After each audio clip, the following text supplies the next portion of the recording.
5 musicians, 5 broken relationships, one album that generated $500 million amid a financial betrayal that nearly destroyed them all. Behind the platinum records and sold-out stadiums, we're counting down the 5 biggest financial shocks that rocked Fleetwood Mac. Recording costs that mysteriously ballooned from $1 million to $40 million, $10 million secretly funneled offshore by management, and Mick Fleetwood's devastating bankruptcy in 1984. Their story exposes predatory industry practices that continue today, where artists create timeless music while being robbed blind. The numbers will leave you speechless. What if the secret to creating one of history's best-selling albums was personal disaster? In 1976, Fleetwood Mac wasn't just a band, it was a relationship graveyard. The McVies navigated a fresh divorce. Buckingham and Nicks nursed the wounds of their collapsed relationship, and Mick Fleetwood grappled with his wife's affair with his best friend. Despite these fractured connections, they gathered at Record Plant Studios in Sausalito, California, where the waterfront studio became both sanctuary and battlefield. Amid this emotional minefield, their music took shape. Each song served as emotional artillery in their interpersonal war. Stevie crafted Dreams with lyrics directly targeting Lindsay. Players only love you when they're playing. Lindsay retaliated with Go Your Own Way, including the line about packing up, shacking up that Stevie detested. Christine, meanwhile, composed Don't Stop as a forward-looking message to her ex-husband John. The studio resembled a combat zone. Recording sessions frequently erupted into confrontations, with one notable incident where Lindsay hurled his guitar across the room after clashing with Stevie over vocals. Producer Ken Kaila once entered the control room to find them screaming so intensely that other band members had fled entirely. Their fractured relationships transformed the studio process into a logistical puzzle. Band members often recorded separately, with Christine laying down keyboard parts alone and John adding bass later. What should have been a 3-month project stretched into an 11-month ordeal, ballooning the budget to $1 million, equivalent to $4.85 million today. The creative process was further complicated by substance abuse. A dedicated success pyramid of cocaine sat on the mixing console, champagne flowed freely, and recording sessions often continued until dawn. Engineer Richard Dasha estimated that cocaine alone added $250,000 to the album's cost through wasted time and extended sessions. Their personal turmoil paradoxically drove musical perfection. Lindsay recorded 16 separate guitar parts for Never Going Back Again. Stevie performed Gold Dust Woman repeatedly until her voice was raw with emotion. John's bass line for The Chain required 3 full days to perfect, normally a few hours' work. The emotional chaos producing one of music's greatest masterpieces created a perfect blind spot. They crafted a $500 million musical landmark while being systematically robbed. Their emotional turmoil created the perfect smokescreen for corporate predators. While Fleetwood Mac poured their hearts into creating musical history, Warner Brothers executives gathered in boardrooms perfecting a financial sleight of hand. How does a band sell 40 million albums worldwide but only get paid for 10 million? The answer: creative accounting. By 1980, rumors had generated over $100 million for Warner Brothers, yet the 5 band members collectively received just $20 million. This wasn't just bad luck, it was by design. The music industry's secret weapon against artists was cross-collateralization. Imagine using your birthday money to pay for last month's broken window. This accounting trick allowed Warner Brothers to deduct a staggering $40 million from Rumor's profits by claiming they needed to cover losses from the band's earlier albums. These alleged losses practically wiped out what should have been life-changing wealth for the band. What made this scheme particularly insidious was how easily it went unnoticed. The band members were on a non-stop carousel of touring, recording, and dealing with their complex personal lives. It wasn't until a routine audit in 1982 that the full scale of the financial manipulation came to light. Where's the other $40 million? The question shocked everyone except the Warner Brothers accounting department. By then, the money was long gone. During later litigation, internal memos revealed something even more disturbing. Warner Brothers hadn't just pocketed the band's earnings. They'd used Fleetwood Mac's withheld funds as capital to sign new artists.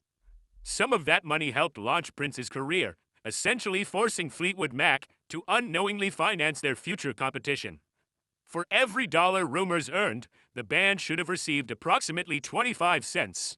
Instead, they got less than 7 cents. This mathematical sleight of hand meant they lived comfortably rather than achieving lasting financial security. For some band members, even that wouldn't last. While Warner Brothers was draining Fleetwood Mac's earnings through creative accounting, someone even closer was picking their pockets. The very people hired to protect their money, their own management team, had been quietly orchestrating a personal heist that would leave band members stunned. CD Management, run by several close associates of Mick Fleetwood, handled the band's finances during their meteoric rise to success. Their contract entitled them to a standard 20% cut of the band's earnings, a percentage that apparently wasn't enough. In 1982, an audit revealed something shocking. CD Management had secretly funneled approximately $10 million of the band's money into offshore accounts in the Cayman Islands. One of their boldest schemes involved documenting a supposed $1 million promotional tour in Japan, complete with fake receipts and contracts. The tour never took place. For Mick Fleetwood, the betrayal cut especially deep. He discovered his personal accountant had used $500,000 of his Rumors earnings to purchase a luxury yacht named the Rum Runner. A yacht he'd never seen, but appeared on his financial statements as a tax write-off for the band. When questions about financial discrepancies began mounting in 1980, David Recker, Fleetwood's personal accountant, fled to the Bahamas, taking millions of the band's dollars with him. By relocating to a country with limited extradition agreements, he placed himself beyond U.S. authorities' reach. The band attempted legal action, but by 1983, the management company had dissolved, distributing assets among various shell companies and making it virtually impossible to track down the missing funds. The case collapsed along with any hope of recovery. Between Warner Brothers and CD Management, nearly 75% of what Fleetwood Mac should have earned from one of history's most successful albums had vanished. The band had created musical magic while their finances were being systematically dismantled by people they trusted. While their stolen millions swirled through offshore accounts, the band members' personal finances were spiraling into disaster. Gold records and Grammy awards lined their walls, reflecting light onto past due notices and threatening letters from creditors. In 1979, Mick Fleetwood owned a sprawling Bel Air mansion and boasted a $7 million net worth, roughly $27 million in today's money. Just 5 years later, he filed for bankruptcy. His assets, a mere $500,000, barely enough to cover his debts. The man who kept the beat for one of rock's most successful albums couldn't keep his finances in rhythm. Fleetwood's downfall came through a perfect storm of bad investments and substance abuse. He poured $8 million into ventures that flopped spectacularly, including a real estate project in Australia that collapsed when the developer vanished with investors' money. Substance abuse plagued the entire band, draining their finances at alarming rates. Cocaine habits alone cost them millions. Stevie Nicks spending approximately $1 million annually, while Fleetwood burned through $200,000 between 1979 and 1983. John McVie's battle with alcoholism sent him to rehab in 1980, costing $50,000, a quarter of his yearly income. "I was the worst drug addict," Nicks later admitted. "My nose could have collapsed. My whole body could have collapsed." The contrast between public perception and private reality was stark. Fans saw platinum records and sold-out arenas, assuming lives of boundless luxury. Meanwhile, band members watched their accounts drain despite creating one of music's greatest commercial successes. While record executives flew private jets purchased with Fleetwood Mac's earnings, Mick Fleetwood was selling his home to pay creditors. By 1983, the situation had grown so desperate that the band considered breaking up permanently. Financial pressure threatened to dissolve the creative partnership behind classics like Dreams and Go Your Own Way. While fans assumed Fleetwood Mac was living in luxury, the band was secretly gathering evidence for a $40 million lawsuit that would expose the music industry's darkest secret. Even the biggest stars in the world could be robbed in plain sight. In 1983, Fleetwood Mac took an unprecedented step by suing Warner Brothers. one of the most powerful record companies in the industry. This lawsuit directly challenged a system designed to keep artists in the dark about their own money.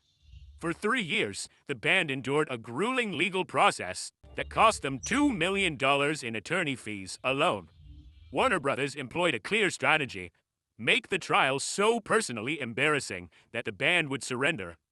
They attacked the band's credibility, arguing their documented drug use made them unreliable and justified withholding royalties. Despite these humiliating tactics, the band members stood united in their fight against the label. When the dust settled in 1986, the lawsuit ended with a settlement of $15 million, far less than the $40 million they believed they were owed. On paper, it looked like a defeat. "The money we lost still stings," Christine McVie later revealed. "But what we gained for other artists means more than the millions we never saw." Though the financial outcome appeared disappointing, the lawsuit achieved something far more significant than a payout. It exposed standard industry practices that had gone unchallenged for decades. For the first time, both the public and other musicians saw exactly how a band could sell 40 million albums and still struggle financially. The impact transformed the industry. By the 1990s, recording contracts had changed dramatically. Revenue splits that once favored labels by 70% decreased to 50 to 60%, giving artists fairer compensation. The awareness created by Fleetwood Mac's lawsuit shifted the power balance between artists and labels. After years of legal struggles, the band found redemption in 1997 with their reunion tour, The Dance. Grossing $36 million across just 40 shows, the tour proved that Fleetwood Mac had learned to protect their interests while reconnecting with their audience. The accompanying live album sold 5 million copies, becoming the 5th best-selling live album in American history. This time, the band made sure they received what they had earned. Decades after their financial turmoil, Fleetwood Mac's music has finally yielded the rewards they deserved. Today, Rumors alone generates $10 million annually from streaming services, with the catalog valued at $300 million, a striking contrast to their earlier financial struggles. In recent years, band members transformed exploitation into empowerment through strategic rights sales. Mick Fleetwood sold his recorded music rights for $20 million, while Stevie Nicks and Lindsey Buckingham collectively earned $50 million from publishing rights. "The money we lost still stings," Buckingham reflected in 2021. "But Rumors gave us something no one can take away: our place in history." Their enduring legacy lies not just in creating timeless music amid personal chaos, but in surviving financial betrayal while helping forge a path toward greater transparency and fairness for all musicians who followed.